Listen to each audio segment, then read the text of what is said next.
Tarso era Roma, Judea era Roma y Egipto era Roma. Siempre y cuando hubiese llegado a ser parte del imperio, entonces se le llamaban también Roma, aunque no todos tenían la ciudadanía romana. ¿Cómo era la situación de los primeros cristianos en Roma, en concreto bajo el imperio romano? Para esto hay que hacer brevemente una distinción respecto de lo que era la religión politeísta romana. Era típico bajo el imperio, ya sea de Julio César, o después más adelante de Augusto, o de Diocleciano, o de cualquier emperador romano, el conquistar distintas provincias, anexarlas para el imperio, o algunas de estas ni siquiera anexarlas conquistadas, sino que a pedido, como por ejemplo lo sucedió con Judea, los judíos pidieron ser parte del imperio porque convenía al pueblo de Israel estar protegidos por Roma. Era típico, decía, del imperio romano de acaparar las religiones de los pueblos conquistados o anexados para el propio imperio. No era entonces una religión, la politeísta, la que fuese en contra de las religiones distintas del propio imperio, sino al contrario, es decir, anexaban y toleraban todo tipo de religión. Y para esto había un templo característico que hasta el día de hoy se conserva en Roma, que es un lugar muy hermoso, donde mucha gente va a tomar un café afuera, es un lugar caro, que es el Panteón. El Panteón se encuentra en los lugares más céntricos de Roma. Y el Panteón es el que tienen ustedes enfrente. Es un antiguo templo de la época del emperador Agripa. De hecho, arriba dice en el frontispicio Agripa me fecit, Agripa me hizo, con el año de la construcción del Panteón. Y uno dice que tiene este nombre ya que venía de la misma época del siglo I, antes de Cristo. Ustedes saben, que creo que algo les había comentado en la última clase, que en Roma se habló la lengua griega hasta el tercer siglo después de Cristo. Convivían al mismo tiempo el latín y el griego en Roma. El griego llamado griego koiné, el griego común, el griego sencillo, porque gran parte de Europa había sido, al menos toda la Europa occidental, colonizada por Alejandro Magno, y había impuesto no solamente la cultura helenística, sino la lengua griega. El Panteón, se conocía ya con este nombre en la época del primer siglo después de Cristo, significaba de todos los dioses. Es una palabra griega, pan significa todo, y teón es un genitivo plural de la palabra dios, theos, ¿no? En el mismo lugar del Panteón, Roma, cada vez que anexaba una provincia nueva, traía a los dioses extranjeros y los colocaba y los veneraba en ese lugar. Por eso el lugar de todos los dioses. Bien, sin embargo, comenzó un nuevo movimiento religioso llamado de los cristianos. Y acá va a comenzar el problema. Esta es una imagen del Panteón que se encuentra, una imagen desde arriba, en el frente, la plaza que les contaba está por acá, y este es el interior del hermoso templo del Panteón, como hasta el día de hoy se conserva y se puede visitar en el centro de Roma. Bien, la característica diversa de este nuevo grupo de los cristianos era la pretensión de esta nueva secta, para ellos era una secta del pueblo judío, como vimos en la última clase, de plantearse como una verdad, como quienes tuviesen la verdad absoluta. Es decir, se acusaba a los cristianos de algo que era atípico todavía dentro de las religiones aceptadas por Roma. Es decir, la pretensión de que había un Dios único, distinto, y que no podía coexistir, no podía convivir con el resto de las otras religiones. No era consciente Roma todavía de lo que esto iba a implicar, lo que esto iba a significar. Por primera vez en la historia del imperio aparecía un movimiento religioso que consideraba a su Dios no como una divinidad particular, sino como el único Dios verdadero, el único Dios salvador. Esto era completamente distinto para Roma. Y a su vez no solamente esto, sino que los cristianos, así llamados ya en el siglo I, vamos a ver ahora enseguida de dónde surge este nombre, consideraban algunos de ellos, alguna facción de ellos, los más bien seguidores de San Pablo, que los dioses de los paganos eran demonios. San Pablo mismo lo va a decir, los dioses de los paganos son demonios. Hay toda una discusión sobre el tema de qué significa esa palabra en San Pablo. Los dioses de los paganos son daimones. En griego la palabra daimon implica no solamente el demonio, como podemos entender nosotros ahora, es decir, un ángel caído, sino incluso espíritus inferiores a Dios, distintos de Dios, como intermediarios entre Dios y los hombres. El Dante, después en el Convivio, más adelante, siglo XIV después de Cristo, va a llegar a decir que esos dioses, más que demonios, eran ángeles, y que se dividían en ángeles buenos y ángeles malos. Sin embargo, los primeros cristianos que llegaron a Roma, ese éxodo que hubo a partir del año 70, con la invasión del general Tito primero, Vespasiano primero, después del general Tito, cosa que vimos la vez anterior, van a llegar a Roma de esa, entre comillas, diáspora de los judíos recién convertidos al cristianismo, y van a ser más bien de una tendencia paulista, es decir, de San Pablo. Los dioses y los demonios son paganos. Perdón, los dioses y los paganos son demonios, al contrario. Entonces, todo esto creaba un cierto clima, un caldo de cultivo con esta nueva secta que eran los cristianos para Roma, que comenzaban también a tener consecuencias prácticas. Para ser ciudadano en Roma había que tener ciertos requisitos, y uno de estos era el dar culto a los dioses de Roma y de dar culto al emperador. Hay un delito por el solo hecho de no dar culto al emperador, que era conocido con el nombre de delito de lesa majestad. A partir de este nombre ha surgido después la estupidez nuestra del siglo XX de delitos de lesa humanidad, porque antes se veneraba al emperador como si fuese Dios, por eso el delito de lesa majestad, pero ahora se venera al hombre, por eso se dice delito de lesa humanidad y no de majestad o de lesa divinidad. Bien, la lealtad de los súbditos al imperio dependía de un gesto que externamente parecía meramente político: dar culto al emperador, al externo, aunque uno internamente pensase que el emperador no era Dios ni mucho menos. Esto comenzó a traer ciertas dificultades porque los cristianos desde el principio se negaron a esto. No dar un culto a un dios pagano, no dar un culto a un hombre simplemente como el emperador, y algunos incluso iban un poco más allá y terminaban destruyendo en las calles, cuando nadie los veía, los dioses de los paganos, especialmente en Roma y bajo Roma. En el año 50 de nuestra era se sumó todo esto una dificultad. Existía, gobernando en Roma, el emperador llamado Claudio, y por distintas disensiones y revoluciones dentro de Roma misma del pueblo judío, había judíos en todos lados, Claudio decidió expulsar a los judíos de Roma en el año 50 de nuestra era. Y en esa expulsión entraron también los cristianos. No olvidemos, y esto vale la pena repetirlo, para el primer siglo después de Cristo, judío y cristiano para un romano era lo mismo, era exactamente lo mismo. Era una secta del judaísmo, el cristianismo, para un romano.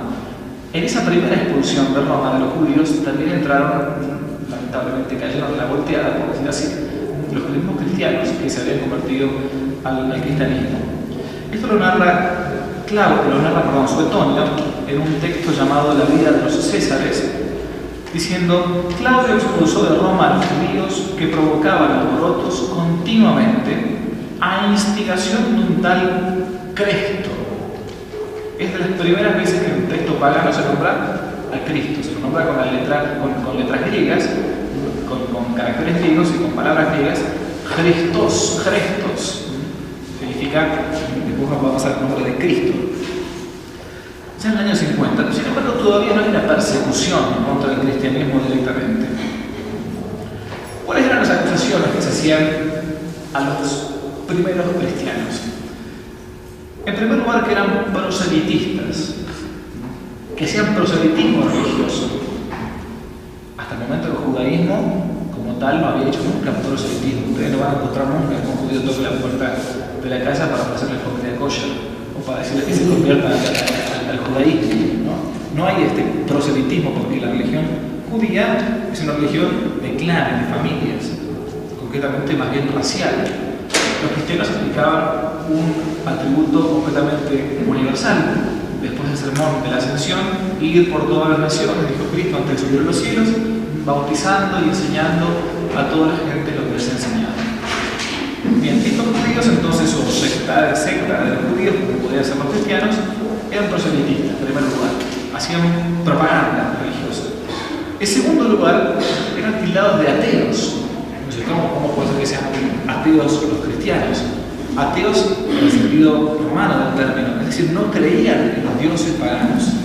La primera acusación a los cristianos fue de ateísmo, aunque parezca paradójico. Se los acusaba de ser supersticiosos, de juntarse de noche. Comenzaron los primeros cristianos a celebrar la Santa Misa en casas, se llamaban domus ecclesiae, la casa de la asamblea, la casa de la iglesia. Y hacían normalmente, por una cuestión de seguridad, pero también cuando comenzaba a salir el sol, comenzaban a celebrar la Santa Misa en la madrugada. Se comentaba de todo tipo de cosas, que eran ateos, impíos, supersticiosos, sacrílegos, que hacían magia, que invocaban a los demonios, y que incluso eran antropófagos, porque sin saber bien cómo era la cosa, habían escuchado que los cristianos comían el cuerpo de un hombre.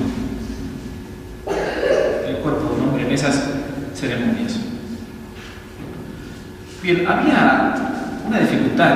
Los cristianos, cuando eran detenidos por estos delitos de lesa majestad, o bien eran condenados al destierro, o se les confiscaban los bienes, o al trabajo forzado, siempre y cuando no participasen del culto público. Era muy sencillo. Hacía falta simplemente sacrificar a un pequeño animal a los dioses, o quemar un pequeño grano de incienso ante alguna imagen. Era bastante sencillo librarse, digamos, de esa postura. Los primeros cristianos llamaban con 3 nombres distintos a los que renegaban de su fe, a los que apostataban, que fuese públicamente, externamente nada más, aunque por dentro quedasen como cristianos. A los que sacrificaban a un pequeño animal llamaban los sacrificati, aquellos sacrificados casi irónicamente, sacrificaban animales a los dioses falsos. A los que apostataban de su fe quemando un pequeño grano de incienso les llamaban turificati, así como está el turiferario, la misa, ¿no?, el que lleva el incienso. Y por último había un modo más sencillo, más fácil, de pedir una especie de registro, en un registro público de Roma, una especie de libelo o de libre deuda de propagandismo. Les llamaban los libelatici, porque les daban un pequeño libelo cuando ellos simplemente iban y decían: ya no soy más cristiano, ahora acepto, tolero también el resto de los dioses. Les llamaban entonces los libelatici, aquellos que habían recibido ese libelo, esa acta, ¿no?, como si fuera una especie de libre deuda de la DGI o de buena conducta, más o menos hoy por hoy en Argentina. Las persecuciones ya más fuertes comenzaron a surgir, porque los cristianos en su gran mayoría se mantenían firmes respecto de la fe. Y una de las más grandes va a suceder con uno de los más trágicos y funestos emperadores que tuvo Roma, seguramente más de una vez lo han escuchado nombrar, que fue el emperador Nerón. Nerón gobernó en un imperio 3 años, desde el año 64 al año 67. Y fueron en estos 3 años, principalmente en el año 64, cuando hubo un tremendo incendio en Roma. ¿Dónde sucedió esto? Sucedió más bien a las afueras de Roma, muy cerca del Circo Máximo, el lugar donde se corrían las carreras. Había numerosos comercios, especialmente dedicados a productos comestibles, y se extendió muchísimo el incendio de Roma del año 64. De los barrios que había en Roma, hay que entender que Roma era una urbe gigante, bastante grande, una capital del imperio, donde mucha gente iba a vivir. Y Roma estaba, sobre todo a las afueras, donde estaba el Circo Máximo, estaba lleno de lo que podemos decir hoy, entre comillas, villas miseria, es decir, de casas muy sencillamente fabricadas sobre todo con madera. Por eso el incendio del año 64 fue trágico para la ciudad de Roma. De los 14 barrios que existían en Roma, 10 fueron incendiados, 10 fueron quemados. Se dijo muchísimo del incendio de Roma, hasta el día de hoy se discute entre los historiadores del primer siglo después de Cristo qué fue lo que sucedió.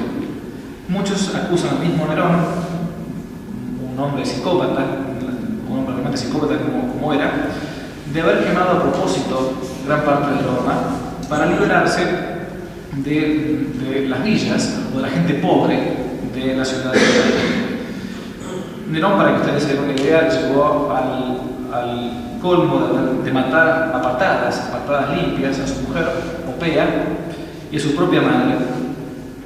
A raíz de esto hacía falta buscar un chivo expiatorio.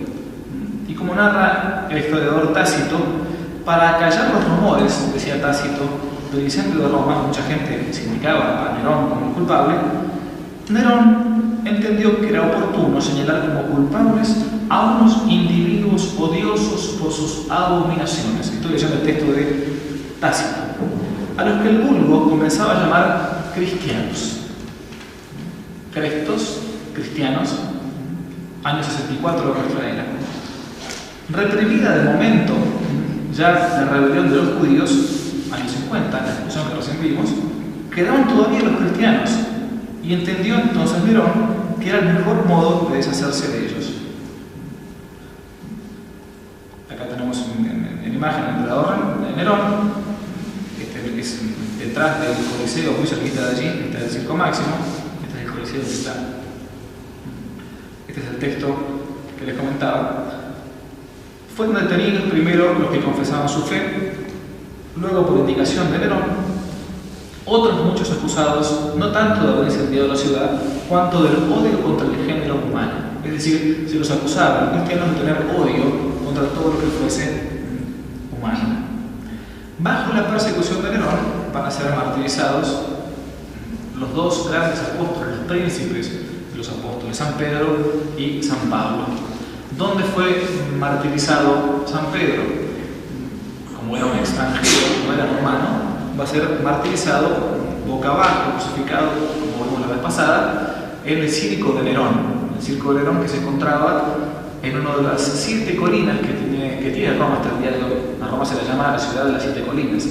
La colina se llamaba la colina Vaticana, el monte Vaticano. En ese lugar, después con el tiempo, va a construirse la primera basílica de San Pedro, llamada así, por los restos del apóstol. Una primera basílica que no es como la que ustedes ven hoy por hoy en los libros, en televisión, sino que es la primera basílica constantiniana. Bueno, hay una historia hermosísima sobre esta primera basílica, de la que no se puede detener ahora. San Pedro y San Pablo fueron detenidos y encarcelados en una cárcel muy famosa, donde habían estado grandes personajes, entre ellos un gran preso Franco, Galo, que ustedes lo habrán visto alguna vez en Asterix, que fue Vercingetorix. Vercingetorix fue el jefe de los galos, que fue detenido fue vencido por César y fue llevado a Roma y en cárcel y llevado a una jaula, fue paseado por toda Roma en una jaula como si fuera un gorila, para que todos le tiraran maníes, los escupiesen y todo. El gran rey Franco, el gran rey galo, César había vencido a él. En esta cárcel, llamada la cárcel Mamertina, fueron detenidos los apóstoles San Pedro y San Pablo y fueron martirizados en el año 67 de nuestra era, 3 años después del incendio de Roma, pero como coletazo de esta persecución de parte del emperador Nerón. San Pablo, por tener ciudadanía romana, no podía ser crucificado. La crucifixión era más bien para extranjeros y para gente esclava. Era una muerte muy perversa, muy tremenda, para hacérsela a un romano, como era San Pablo, a menos de nacionalidad de su pueblo, de Tarso. Por eso fue decapitado a las afueras de Roma, fuera de las murallas de Roma, por eso extramuros, se le conoce así el nombre, fuera de los muros, y ahí se encuentra hasta el día de hoy el cuerpo de San Pablo, en la Basílica de San Pablo, extramuros.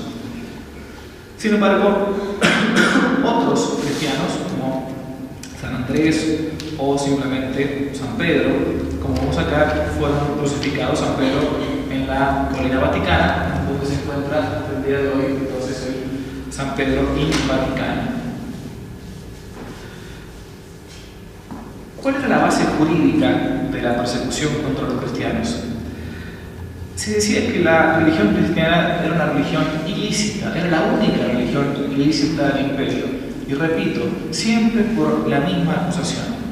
No estaba de acuerdo con tolerar paralelamente los otros cultos, o decir que tanto valía el culto al rey, al emperador, o a la reina, a la diosa Isis, o al dios Osiris, o a quien fuese, o al dios que ustedes se le ocurran, y que pusiesen en paridad ambas divinidades. Es decir, eran tildados como intolerantes y por lo tanto no podían convivir. La reglamentación que instituyó Nerón es conocida, va a ser la primera reglamentación contra el cristianismo, como el Institutum Neroniano. Institutum Neroniano. Es una cantidad de reglas de qué cosa hacer con los cristianos. No solamente quedaba prohibida la religión, sino que esa situación que va a tomar por sorpresa a los cristianos los va a poner de un día para otro fuera de la ley. Extra legem, se dicen en la abogacía. Y comenzaron a sucederse uno tras otro los martirios. Somos atormentados, se lee en las primeras actas de los mártires, por confesar nuestra fe. Somos castigados y perseveramos porque se nos combate por el solo nombre de ser cristianos. Es un texto del siglo I después de Cristo, que se conserva hasta el día de hoy en lo que se llaman las actas de los mártires. Ya vamos a llegar a esa parte. Va a llegar con el tiempo, después del emperador Galba, Vespasiano, Tito, los dos que tomaron en gran parte Judea, la persecución que va a estallar al final del siglo I con el emperador llamado Domiciano. Domiciano era un hombre de muchas cualidades, sin embargo, bastante soberbio. No solamente había aceptado que le dieran el título de Dimus Domitianus, el divino Domiciano, sino que él se hacía llamar Dominus Deus Domitianus, el Señor Dios Domiciano. Y Domiciano, más por perseguir a los cristianos, por el hecho de ser cristianos, intentó, como veía que ya poco a poco el imperio venía en una cierta decadencia, intentó revalorizar o resaltar los valores de la antigua Roma, los valores de la fundación de Roma, los valores de César Augusto, de Julio César, y no encontró mejor motivo, mejor modo que intentar aplicar nuevamente el culto por las divinidades paganas. Claro, de vuelta entraban en explosión con los cristianos. Tomó ese instituto neroniano, estas reglas de Nerón, y agregó algo que hasta el momento en el derecho romano no existía. Cualquiera que estudia abogacía, esto lo sabe perfectamente. Hasta el momento no existía en Roma la posibilidad de denunciar anónimamente. El derecho romano es la base de todo el derecho, tanto principalmente civil, pero también penal. Hasta ese momento nos llegó al día de hoy, cuando la legislación funciona en un país, que nadie puede ir a una comisaría y denunciar anónimamente a una persona. Porque si no sería muy fácil, empezamos a denunciar falsamente, o anónimo, comienza el caos. Siempre cuando uno denuncia a alguien, se hace responsable de esa denuncia. Lo que puede llegar a existir es la figura del testigo encubierto o testigo cuidado. Pero siempre la policía o el juez sabe quién es el que te está denunciando. Porque también existe la figura del derecho penal en cualquier país del mundo de la falsa denuncia. Bien, Domiciano aplicó este instituto nuevo, por completo nuevo, que uno podía denunciar anónimamente a un cristiano sin tener que responder después legalmente por esto. Imagínense lo que esto comenzó a constituir. El motivo de esta persecución fue el hecho de que los cristianos se negaban a pagar una moneda llamada la didracma. Ustedes saben que la dracma, en el Evangelio se habla del dracma, la dracma perdida, que paga una dracma, etc. La didracma era el doble de una dracma que Domiciano había impuesto a los judíos y por lo tanto a los cristianos que venían del judaísmo, repito, para ellos era una secta del judaísmo, para poder construir un templo en Judea, en Israel, en el mismo lugar donde en el año 70 había destruido el general Tito con sus tropas el templo de Jerusalén. ¿Qué se construyó en ese lugar? Un templo dedicado a Júpiter y otro templo dedicado a Venus. A Júpiter, Patro, a Júpiter, el padre de todos los dioses y de los hombres, y a Venus, la diosa de la fecundidad, del amor.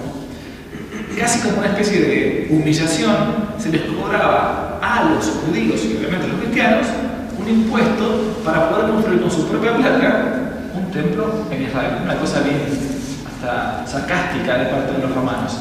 Los cristianos se negaron a pagar este impuesto. ¿Pero por qué? Porque no iban a pagar un impuesto para construir un templo pagano. Podía pagar un impuesto al emperador, sí, cierto. San Pablo lo llega a decir, pagar vuestros impuestos. Y Jesucristo dijo, dar a César lo que es de César, que es lo que es de Dios, y también eso pagar con una moneda que encontró en un pescado San Pedro, el impuesto los impuestos justos.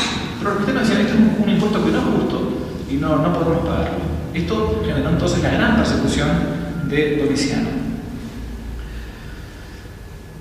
Esta gran persecución de Domiciano, de fines del siglo I, va a extenderse más allá de las fronteras de la capital romana.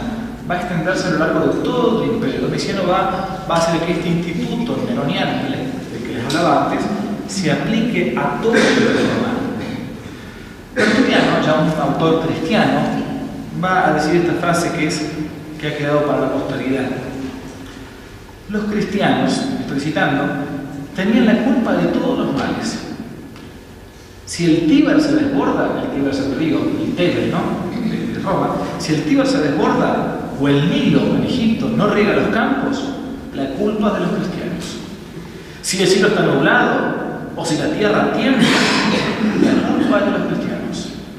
Si hay hambre, guerra o peste, enseguida gritaban los paganos. A los leones, los cristianos. Mueren los cristianos. Es decir, se buscó un chivo expiatorio.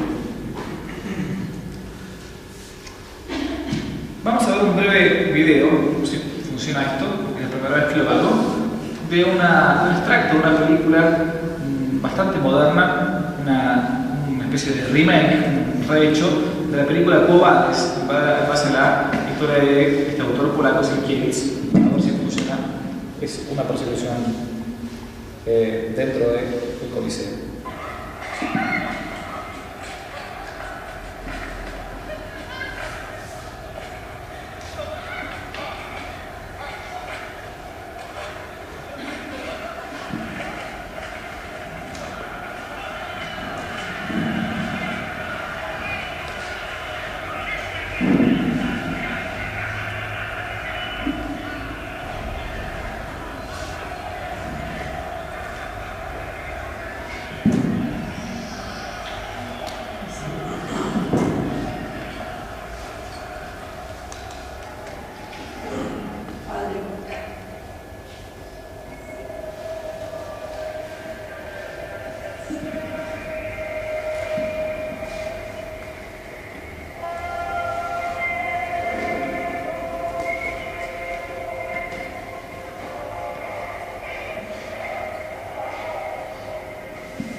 Nerón.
Las imágenes son un poco fuertes, pero lo más cercano a lo que tiene que haber sido.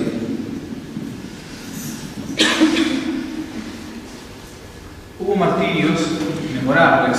Uno de ellos, no voy a narrar todo, pero sí he elegido 3 para recordar. Ustedes se acuerdan que en el Evangelio de San Mateo, estrictamente en el capítulo 18 de San Mateo, los niños intentan probar a Cristo, acercarse a Cristo, o tocar a Cristo. Y los apóstoles no habían estudiado pedagogía en aquel momento, entonces medio como que querían sacarlo, ¿no? Y Cristo dijo, no, dejad que los niños vengan a mí. Dice el Evangelio de San Mateo, tomando a uno de los niños y poniéndolo en el medio, dijo, dejad que los niños vengan a mí, porque los que son como ellos es el reino de los cielos. Este niño, según una antigua tradición, fue uno de los primeros santos padres de la iglesia de la ciudad de Antioquía, San Ignacio de Antioquía, quien había estado presente para ver a Cristo y quien había tenido esa dicha de poder ser casi bendecido por nuestro Señor. San Ignacio va a llegar a ser obispo de Antioquía y su martirio fue muy conocido, se leyó mucho tiempo, hasta que ya se sigue leyendo en el oficio de lectura, en el breviario. Cuando fue el momento previo a su muerte, desde la cárcel va a escribir así en Roma a los cristianos de Roma, ¿no? Yo estoy escribiendo a todas las iglesias y a todas les encarezco lo mismo, que moriré de buena gana por Dios con tal que vosotros no me lo impidáis. Os lo pido por favor, no me demostráis una benevolencia inoportuna. Dejad que sea pasto de las fieras, ya que ello me hará posible alcanzar a Dios. Soy trigo de Dios, esta frase es muy conocida, soy trigo de Dios, y he de ser molido por los dientes de las fieras para llegar a ser pan limpio de Cristo. Rogad por mí a Cristo para que por medio de esos instrumentos llegue a ser una víctima para Dios. Trigo de Dios, triturado por los dientes de los leones, como el trigo es triturado para hacer el pan.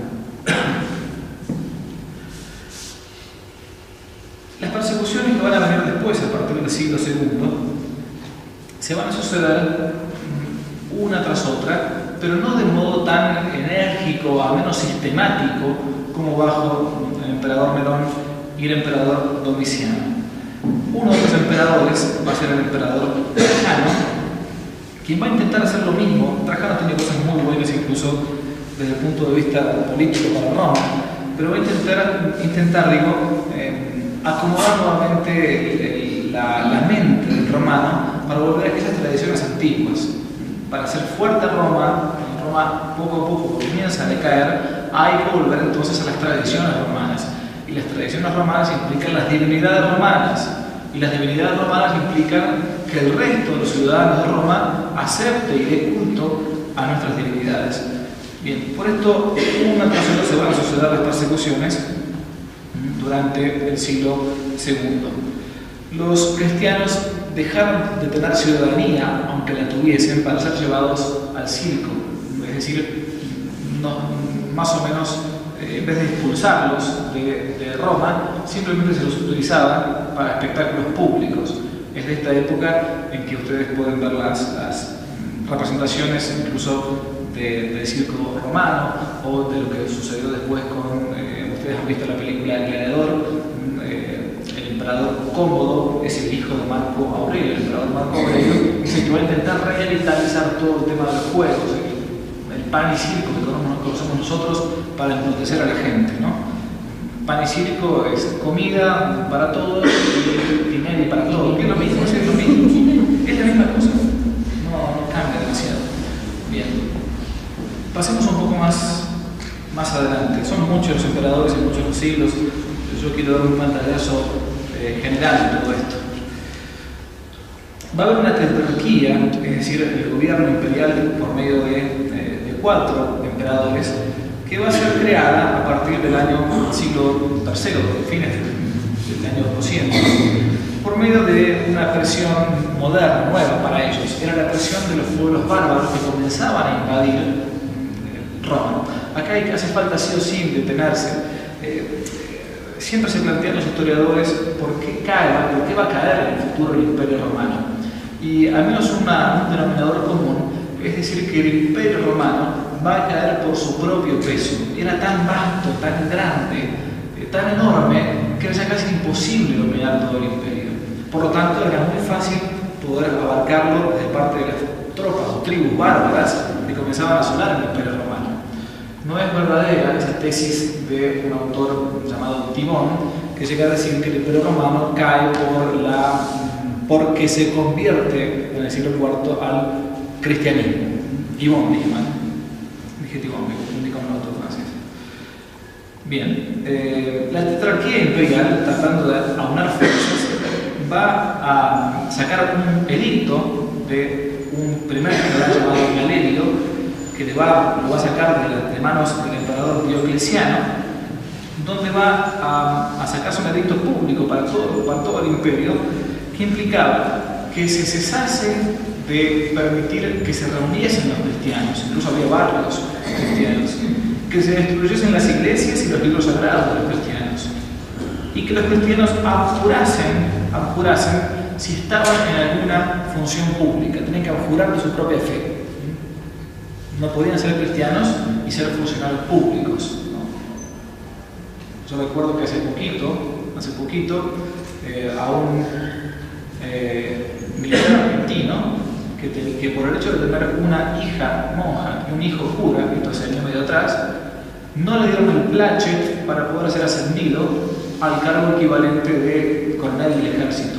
Ustedes saben que el Senado argentino, los senadores, cuando un militar va a pasar al rango de coronel, tiene que pasar el pliego, se llama así, el pliego de posiciones, a ver si el Senado argentino lo acepta. ¿Cuál fue la causa por la cual no lo aceptaron para subir a este coronel? Porque tenía un hijo cura y una hija monja. Esa fue la causa, no por los deméritos que tenía a lo largo de su vida. Este edicto era algo similar.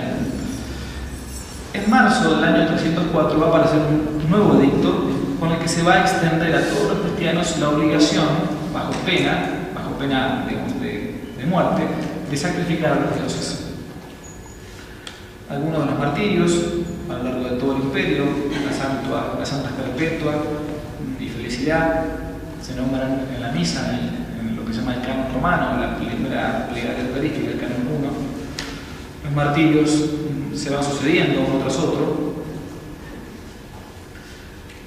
Con el emperador Diocleciano, que va a gobernar bastante tiempo, aproximadamente unos 20 años en el imperio, se va a reducir la persecución. Y a partir de esta época es en que se comienzan a conocer las primeras actas de los mártires. Ustedes van a una biblioteca, hoy por hoy pueden pedir un libro que se llama Las Actas de los Mártires. Esto no son otra cosa que recopilación de documentos romanos, de documentos y testimonios cristianos. Los romanos en esto eran bien prolijos, se podían decapitar, crucificar, pero todo quedaba prolijamente asentado. Entonces hay muchísimos testimonios, incluso jurídicos, en las actas de los mártires, donde se narra cómo se los mataban, ¿no? También hay, naturalmente, testimonios cristianos. Uno de los testimonios famosos de San Policarpo: recogimos sus huesos, dicen los cristianos, esto se narra en las actas de los mártires, de mayor valor que las piedras preciosas, más estimados que el oro, y los depositamos en un lugar que fuera digno de ellos. Allí es donde, en la medida de lo posible, nos reunimos para celebrar el aniversario de este día, el día del martirio, por el martirio. Policarpo nació a Dios. Es a partir de esta época, siglo III, en que comienzan a hacerse dos cosas nuevas en la Iglesia. La primera, en festejar el día de la muerte de los santos. Si ustedes se ponen a pensar, y normalmente la fecha de un santo, o sea, X, no es en su cumpleaños, como nosotros festejamos el nacimiento, ¿no? En la iglesia se celebra siempre la muerte. Y qué cosa morbosa, qué tremenda, ¿por qué se celebra la muerte de locos, no? No, porque es en la muerte en que el santo nace para la vida eterna, ¿no? Las fechas de los santos normalmente son los días de su muerte, ¿no? Y la segunda cosa es que de esta época comienzan a utilizarse para la celebración eucarística, para la Santa Misa, el hecho de poner alguna reliquia debajo del altar para poder celebrar el santo sacrificio, para poder comunicar la iglesia militante de aquí abajo con la iglesia triunfante que está allá arriba, los que han triunfado, los que han llegado. Por eso en todos los altares, normalmente en todas las iglesias, aunque sea un tipo de campaña, una cosa así, ¿no? Se tiene que poner obligatoriamente por el derecho canónico reliquias de algún santo, de algún mártir en el centro del altar, antes de bendecirlo. Bien.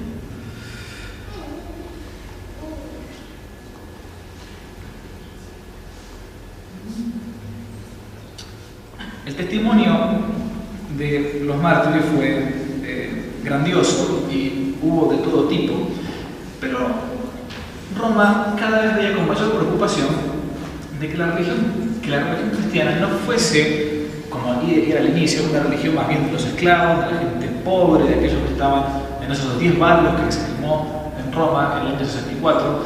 La religión cristiana ya dejaba de ser una religión de gente sencilla. Una vez se escucha hablar y decir a la gente que tiene mucha plata hoy en día que ser católico no vale para la gente pobre, ¿no? No tenía con qué conformarse, se conforma con Dios. Entonces, ¿por qué crees en Dios? Porque sos pobre. Si fuera rico, no necesitarías de Dios.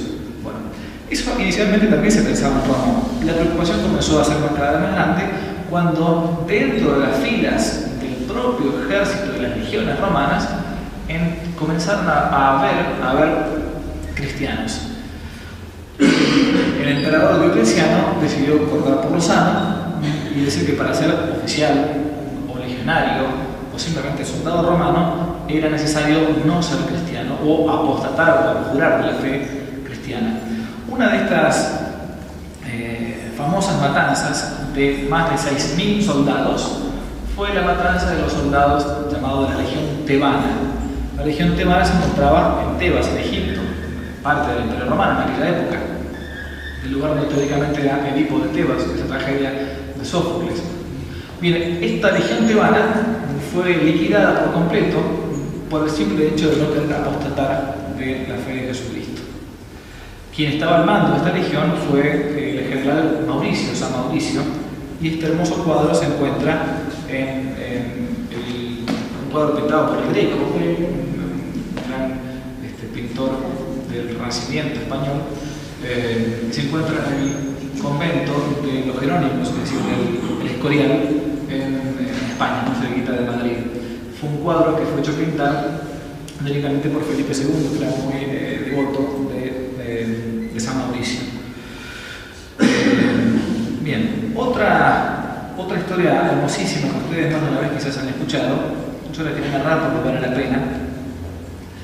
Es la historia de la legión de los 40 mártires de Sebaste, o también llamada la legión Fulminata, bajo también la época del siglo III, inicio del siglo IV después de Cristo. Comenzaban las sangrientas persecuciones ante los soldados que no querían apostatar a la fe. A principios del año 312 ya estaban conviviendo los emperadores Constantino y Licinio, que publicaron conjuntamente un edicto que iba a ser favorable a los cristianos. El enemigo de ellos, el general Magencio, había sido derrotado por Constantino el día 28 de octubre del año 312, cerca de las afueras de Roma, en un puente que todavía se puede visitar, que es el puente Milvio, la famosísima batalla del puente Milvio. En ese lugar es donde venció Magencio a Constantino. De este modo, Constantino quedó como único emperador de Occidente y pactó con Licinio, su asociado, para que se hiciera cargo del Oriente. Todo parecía creer que iba a ser mucho más sencillo entonces la convivencia ahora de los cristianos. No se hacía que la religión cristiana fuese oficial del imperio, sino que lo que se decía simplemente era que a partir de ahora se toleraba, ya había más un edicto de intolerancia de parte de los cristianos.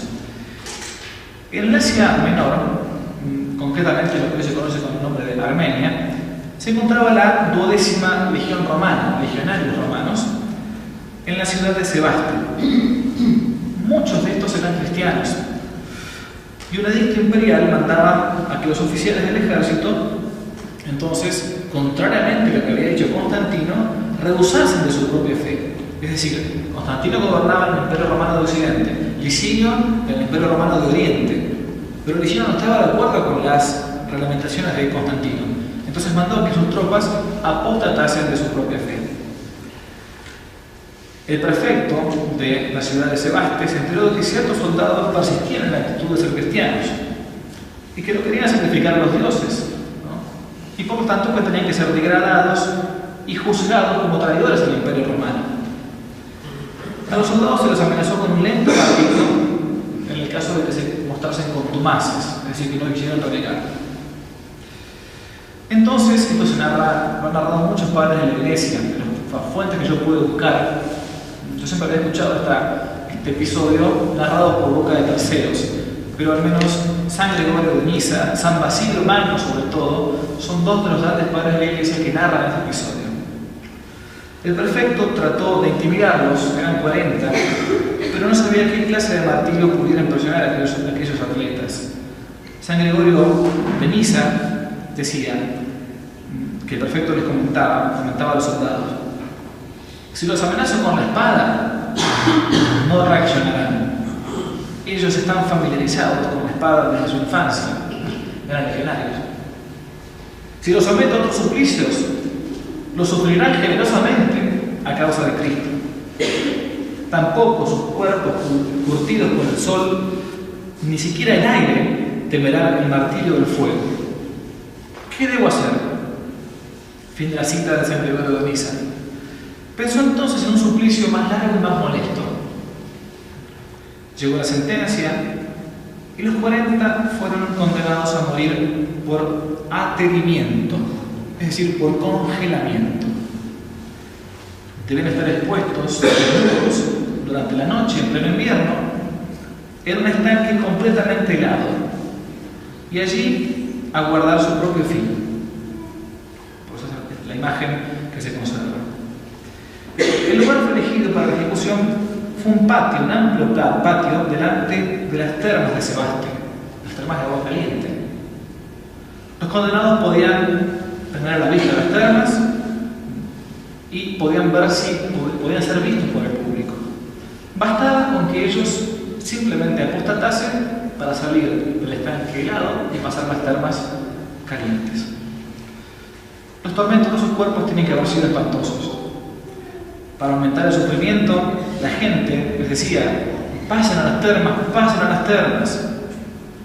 El vapor del calidario, un calidario se le llamaba a las termas de agua caliente, cálidas, era una gran tentación para los 40 futuros mártires de Sebaste. San Basilio, otro padre de la iglesia, un santo padre de la iglesia, narra, estoy citando, se animaban mutuamente a permanecer fieles hasta la muerte, diciendo esta oración: Señor, 40 entramos en la batalla, 40 coronas te pedimos. 40 entramos en la batalla, 40 coronas te pedimos. Los soldados que los custodiaban asistían como estupefactos a esta escena. De repente, uno de los condenados, extenuado de los espasmos y de los ataques al corazón, salió del estanque. Se arrastró como pudo y llegó hasta el calidario. Al ver esto, uno de los vigilantes escuchó que los mártires seguían diciendo: Señor, 40 entramos en la batalla, 40 coronas te pedimos. Al ver este testimonio, se quitó su armadura, se proclamó cristiano y se lanzó al estanque helado. Era el 9 de marzo del año 320. El 9 de marzo se celebra la fiesta de los mártires de la 12ª legión, llamada Fulminata, o los mártires de Sebaste.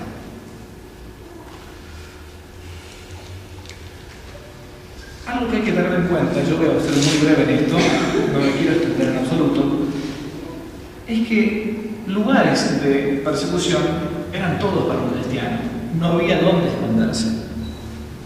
No había dónde, digamos, vivir y practicar pacíficamente al Dios verdadero.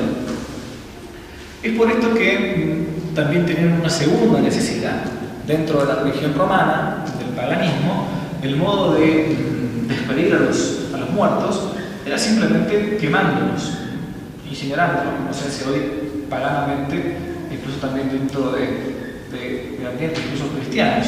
No es que esté prohibida la incineración de los cuerpos, lo que está prohibido es que uno con esas cenizas después las tire en el río Paraná o qué sé yo, o haga cualquier cosa. Las cenizas son parte del resto, es un coprincipio de lo que fue el ser humano, cristiano, bautizado, redimido. Por eso hay que dejarlo siempre en un lugar donde pueda uno darle culto por ellos y por nosotros, para no olvidar a los muertos. Hay una obra de misericordia que es enterrar a nuestros muertos, ya sea el cuerpo de ellos o simplemente las cenizas. Hay que darle culto también a los muertos. En el mundo pagano no existía esto. Entonces los cristianos comenzaron a utilizar la costumbre judía de enterrar a sus muertos para poder darles incluso un cierto, entre comillas, culto debido, ¿no? Entre comillas, no se le hace culto a los muertos, pero sí, no se reza por ellos y se los visita. ¿Dónde hacer esto? En las afueras de Roma, porque dentro de Roma no se podía enterrar un cuerpo, Roma era una ciudad sagrada para los romanos, extramuros de Roma, comenzaron a excavarse, ya desde el siglo I a.C., algunos lugares para aquellas personas que querían estar bajo tierra. Eso es lo que se conoce con el nombre de las catacumbas. A veces vulgarmente, tontamente, ignorantemente se le dice que los cristianos vivieron en las catacumbas. Imposible. Cualquiera que haya visitado alguna vez las catacumbas o vez un documental se puede dar cuenta que vivir bajo tierra con poco aire es casi imposible. Se puede estar un tiempo bajo tierra, pero después poco a poco el dióxido de carbono comienza a faltar. Había varios respiraderos y todo eso en las catacumbas, pero ese fue el lugar donde los primeros cristianos comenzaron a enterrar los cuerpos y el lugar donde comenzaron como sabían dónde estaban las entradas y salidas, comenzaron a dar el culto al Dios verdadero. Por eso en las catacumbas se encuentran muchísimas imágenes hasta el día de hoy cristianas. Las catacumbas de Roma son aproximadamente 14 kilómetros en total bajo tierra. Es una cosa impresionante. Y tienen niveles de hasta 7 pisos hacia abajo en Roma. Naturalmente no están exploradas. Fueron durante mucho tiempo, desde el siglo I se sabían que existían. Con el tiempo se perdieron, en el Renacimiento se comenzaron a cerrar y descubrir de vuelta. San Felipe Neri señalaba que siempre iba a las catacumbas de San Sebastián para poder rezar en estas catacumbas. Y durante después del Renacimiento, siglo XVI, durante siglos se perdió la memoria de las catacumbas por distintos aluviones, por haberse perdido la entrada a las catacumbas. Fue un famoso arqueólogo italiano que cuando uno estudia la historia de las catacumbas es imposible no darlo citado. Un gran arqueólogo, un aventurero con cuentos italianos realmente fascinantes, de apellido Rossi, que por distintos documentos antiguos se comenzó casi por intuición a ver dónde podía estar la entrada a las catacumbas romanas.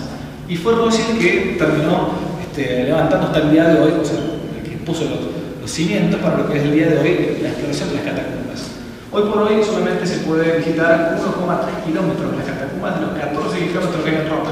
El resto está completamente inexplorado y se va visitando poco a poco porque hay gente que ha muerto. Por si hace tonto, no hay una guía, uno se pierde, son kilómetros dentro bajo tierra. Solamente algunas imágenes puse para poder mostrar. Naturalmente el cuerpo se encontraba enterrado. Era muy fácil reconocer las tumbas de los cristianos porque si bien el arte era un arte simbólico inicialmente para que la tumba no fuera profanada por los romanos, se van a dar cuenta que no se van a poner imágenes demasiado entre comillas cristianas. Es un arte completamente alegórico. Es decir, bien simbólico. Viendo esto, uno imagina otra cosa. Vamos a poner un ejemplo.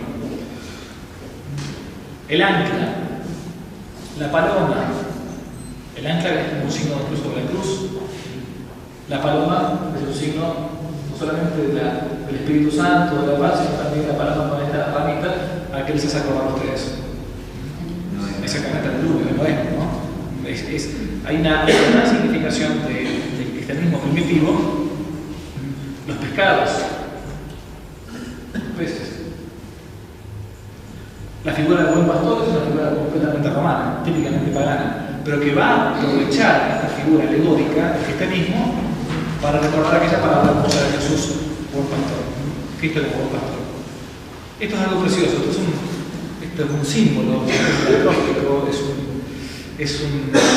hasta el día de hoy se sigue utilizando. Los cristianos era muy común que se enterrasen en las catacumbas y pusieran un símbolo de un pescado, un pez. Las palabras en griego, la palabra de pez en griego se dice ichthys, y está compuesta por estas 1, 2, 3, 4, 5 letras. La primera sería la letra iota, la segunda la letra ji, la tercera la letra zeta, la tercera, la cuarta la letra y la última la letra sigma. Esto significa pescado. En griego, ichthys significa pescado. Pez, pescado. Sin embargo, cada una de las letras daba inicial a una palabra distinta. Jesús, Christos, Theou, Dios, Soter. Jesús, ungido, Cristo, Hijo de Dios Salvador. De ese modo, simbólicamente sabían quién era cristiano en las catacumbas. En las catacumbas se encuentran la de San Calixto, la de Santa Domitila, la de San Sebastián. Hay hermosas incluso obras de arte. Así fue donde el Papa San Dámaso, que después también fue enterrado en las catacumbas, va a escribir un hermoso poema que quedó grabado. Que sepa que aquí, cristiano, juntos reposan un número de santos, los venerados sepulcros conservan sus cuerpos, mientras que el reino de los cielos acoge sus almas elegidas. Aquí están los compañeros de Sixto, que triunfaron sobre el perseguidor, el grupo de papas que custodia el altar de Cristo, el obispo que vivió en la larga paz, los santos confesores enviados desde Grecia, jóvenes y niños y viejos con sus castos descendientes. Aquí también yo, Dámaso, lo confieso, habría querido ser sepultado, pero tuve miedo de turbar las cenizas de los santos. Hermosa frase, ¿no? Tuve miedo de turbar las cenizas de los santos. Entonces, una imagen realmente hermosísima. Es un discurso, un poema que San Dámaso Papa va a escribir. Una pregunta es esta: cuando fue, esto yo lo descubrí después de un tiempo, cuando fue crucificado San Pedro, el Papa, en el Circo de Nerón, uno dice, lo enterraron en San Pedro. No enterraron a San Pedro. Eso era un circo, no era un lugar para espectáculos públicos, nefastos, macabros, para espectáculos públicos, en fin. San Pedro estuvo varios siglos enterrado en las catacumbas. Recién después, bajo la época de Constantino el Grande, el emperador Constantino, sus restos van a ser trasladados de las catacumbas hasta la colina vaticana, hasta la montaña, el cerro vaticano, ¿no? Por eso los primeros siglos fue el lugar típico en Roma del lugar de enterrar a los cristianos. Bien, entonces aquí en este lugar es el lugar donde se buscó enterrar a los primeros mártires. Solamente las últimas fotos que quería mostrarles: la tumba de Santa Cecilia, también martirizada. Murió por confesar que Dios era uno y trino al mismo tiempo, por eso que muere con un dedo de este modo y con tres, mostrando uno es un y trino. Fue encontrado su cuerpo en las catacumbas. Para ir terminando,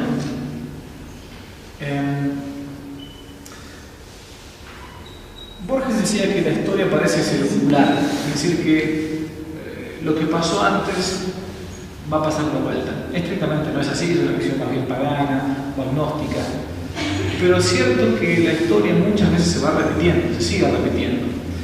Si uno se pone a pensar, los primeros cristianos fueron perseguidos por ser intolerantes, o sea, por no querer tolerar y decir que el resto de las religiones son tan iguales como la religión verdadera. Los primeros cristianos fueron perseguidos de este modo, y en épocas parecidas a esas es en las que uno está viviendo en este momento también ahora. Basta con ver lo que está pasando en Medio Oriente con los cristianos, que son sí matados por cristianos, pero también hay una persecución mucho más, si queremos, sutil y mucho más tremenda y más abarcadora, no solamente por el hecho de ser cristiano, hay una frase que a mí siempre me gustó recordar de Chesterton que dice algo así: vamos a ser condenados por decir que la hoja de un árbol verde es verde. No porque estás negando, porque estás afirmando la Trinidad o porque estás afirmando la Virgen María. Vamos a ser condenados y perseguidos por el pecado que implica ante la sociedad de hoy de decirle al pan, pan y al vino, vino.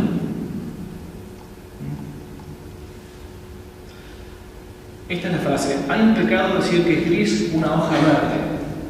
Esta es la frase que va a decir Chesterton. Nosotros estamos viviendo en Argentina, en el mundo en general, cosas que son cada vez más nefastas y que por eso el hecho de decirlas uno es tildado de facho, de nazi, de lo que fuera. Este es el bautismo que hace poco se hizo en una iglesia de un pobre niño que no tiene ninguna culpa, naturalmente, pero de toda una especie de parodia, de una publicidad a propósito, buscada. Este es un travesti que sostiene un niño. Sabemos que en el catecismo quien hace de padrino o de madrina tiene la obligación de ayudar en el crecimiento de la fe cristiana a sus hijas. Es lo que significa propiamente el bautismo. Bien, cualquiera que uno dijese públicamente que esto, que la homosexualidad, por ejemplo, es una desviación, es antinatural, o como simplemente puede llegar a ser San Pablo, que es un pecado, hoy sería condenado por la Inquisición moderna, estoy diciendo, ¿no? Una Inquisición, como ya se está hablando hoy por hoy, de una Inquisición incluso postmoderna. Hay un pecado de decir que es gris una hoja verde, y parece ser que sí, y cada vez es mucho más difícil.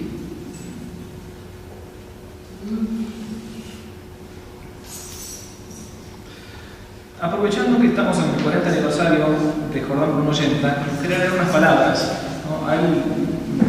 Que él dijo en uno de sus últimos libros, sus últimas clases, que se conoce con el nombre de un libro que acaba de salir llamado Asalto terrorista al poder.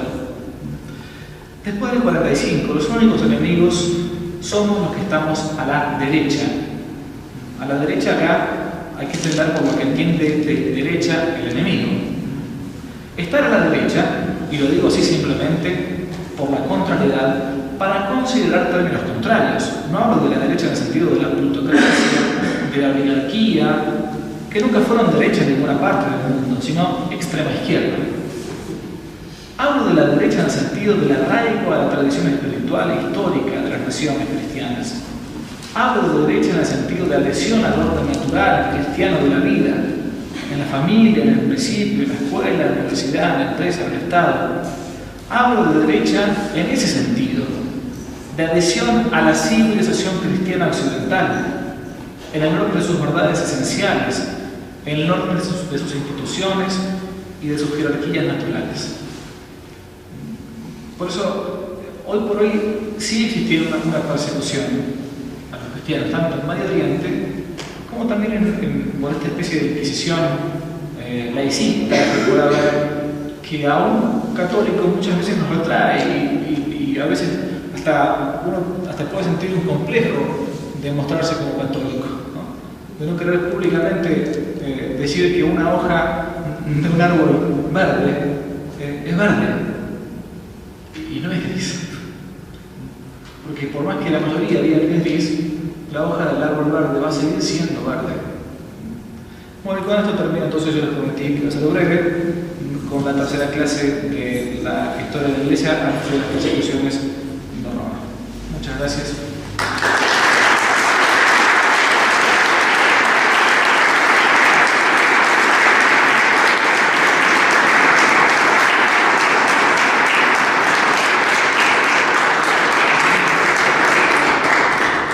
Si alguno tiene alguna pregunta, alguna sugerencia o aportación. Sí. ¿Cómo hacían los primeros cristianos al tener tan poco acceso a la palabra de Dios, no tendría Biblia, no eso, para tenerlo tan claro, y en esta época que uno tiene doctrina, esto y lo otro, apuntar tan fácilmente? ¿En qué ¿Qué es lo que se da para que pudiesen ser tan fieles y llegar a la vida de Cristo? Yo creo que esto lo ha dicho ese gran escritor y poeta cristiano también tertuliano, la misma persecución hacía que surgieran cristianos más fuertes. Tertuliano tenía esta hermosa frase, ¿no? Que la sangre de los mártires es semilla de nuevos cristianos. Por un lado, obviamente no había acceso como hoy por hoy a los medios, a internet y leer el evangelio todos los días, la liturgia.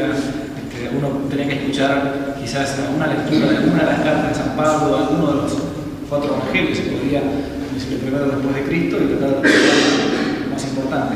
En gran parte la educación cristiana en los primeros siglos era una educación de boca en boca y después por medio de las imágenes. El gran trabajo del simbolismo, esto es un tema de historia del arte, pero el gran trabajo del simbolismo en los primeros siglos del cristianismo iba poco a poco haciendo que se educase. Y después creo que por el testimonio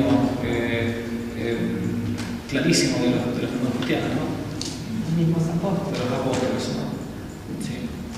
La misma santidad de los sacerdotes, de los religiosos. La semana pasada el padre Luis González Rico contaba que cuando él estaba en el seminario iban a visitar al padre García Vieira y que un día le pregunta, dice, padre, ¿usted qué opina? ¿El cura Brochero será santo? ¿No será santo? Dice que el padre García Vieira pega en el escritorio y dice, no tengo la más mínima duda de que es santo. Yo le dice, ¿por qué? Dice, mire, yo no lo conocí, el padre García Vieira era cordobés también, yo no lo conocía a él, pero he conocido su fruto. Y entonces le cuenta a un viejito que una vez siendo un misionero en la sierra en Córdoba le toca atender. Estaba en agonía, mal el hombre muriéndose en una camita así de tiento, con los pelones como hace la gente del campo. Pues lo va a atender, apenas hablaba, dice, apenas le salía la voz, lo confiesa. Cuando lo confiesa, el viejito le dice que él ha sido preparado para una comunión y recibió la primera comunión del cura Brochero. Bueno, termina de confesarlo, mete la mano así en la sotana, en el hábito para sacar la teca y darle la comunión. Dice que el viejito que estaba que ya se moría, saca la manta así, se arrodilla. Y el padre García le dice, no hace falta. Y entonces el viejito le dice, yo no puedo recibir a su majestad así. Y entonces el padre García Vieira le decía a los seminaristas, si un sacerdote, después de 50, 60 años que esa persona recibió el catecismo, ha logrado vivir de esa manera tan fuerte en el alma de ser cristiano, lo que es nuestra vida, a mí no me cabe ninguna duda que ese es el triunfante. Entonces, se me ocurre que mucho de eso habrá sucedido entre los primeros cristianos. El testimonio de los santos es semilla de santidad. Yo iba a hacer una pregunta, pero me parece que la próxima clase tiene que ver algo con los cátaros, ¿no? No, en la próxima clase vamos a intentar ver las primeras herejías, una de estas es el arrianismo, ¿no? Con San Atanasio. No, porque la pregunta era que me acordé cuando hablaba de las persecuciones, que esto que se discutió hoy del tema de la comunión a los divorciados tiene que ver con ese artículo que sale del Código de Nicea, donde en realidad se mezclan dos cosas, la actitud que tenían los cristianos que apostataban dentro de la fe y que después volvían con los divorciados. Sí. Pero no sé si es materia de otra clase. Se puede aclarar. Había una gran discusión con los que habían apostatado del cristianismo y después querían volver de vuelta a la iglesia. Había una enorme discusión. La primera discusión era, ¿hace falta que se bauticen de vuelta o no hace falta que se bauticen de vuelta? Esto lo va a tocar mucho un padre de la iglesia llamado San Cipriano, sobre el bautismo de los lapsos, de los caídos, los que han apostatado. Y en un concilio, el concilio llamado de Nicea, se va a plantear, decir, ¿qué hacer con eso que vienen de la apostasía? Y hay un canon, el canon número 8 del concilio de Nicea, que plantea que esto se ha sacado mucho a colación en estos últimos meses, porque decían, antiguamente, el canon 8 del concilio de Nicea dice así, para que ustedes, se lo resumo muchísimo, pero dice así, aquellos que vienen de la apostasía pueden ser recibidos nuevamente en la Iglesia Católica, en la comunión plena con la Iglesia Católica, aunque sean, y es una palabra griega, dígamoi. En griego significa que se casó 2 veces, ¿no? Bien. ¿Qué pasó? Los que están ahora con toda esta propaganda de que aquellas personas que se casaron por la iglesia, después se separaron y se volvieron a juntar, ¿no? Dicen, bueno, se dan cuenta, ya en el concilio de Nicea, en el siglo IV, los cristianos ya aceptaban que uno se hubiese casado 2 veces. Entonces, esto lo he usado bastante, un cardenal alemán llamado de apellido Kasper, que es el que toda la propaganda de televisión le hace, bueno, ven, el único que entiende a la gente que le ha ido mal, bueno, se entiende perfectamente que uno tiene que ser misericordioso y siempre respetando lo que dice Jesucristo y los mandamientos. Pero lo más aberrante y lo más indignante, al menos, lo he puesto un poquito más el tema, es que cuando en el concilio de Nicea se habla en el canon 8 de que aquellos que se casaron 2 veces pueden ser nuevamente admitidos o que hayan apostatado en la Iglesia Católica, los dígamoi son los que eran viudos. Es decir, se casaron, tu esposo, te casaste por segunda vez y habías apostatado y te volvieron a la unión con Roma. Sí, es cierto, se habían casado 2 veces y se habían casado 7 veces, si querían. Bueno, pero esto que es miserable que han dicho, decir, se dan cuenta cómo se casaron 2 veces, entonces, claro, nadie dice, se casaron 2 veces porque eran viudos. ¿No? Bueno, entonces pasa a la gente por diario, por medios de vulgarización masiva,